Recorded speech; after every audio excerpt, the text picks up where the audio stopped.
In this video, I will show you how to insert page border in Microsoft Word document.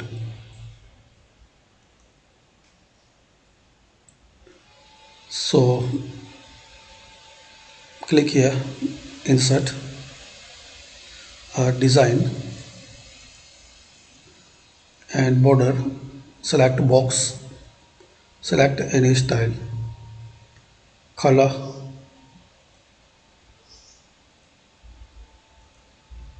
and click on OK. So now you have this page border. It will apply automatically in all pages like this.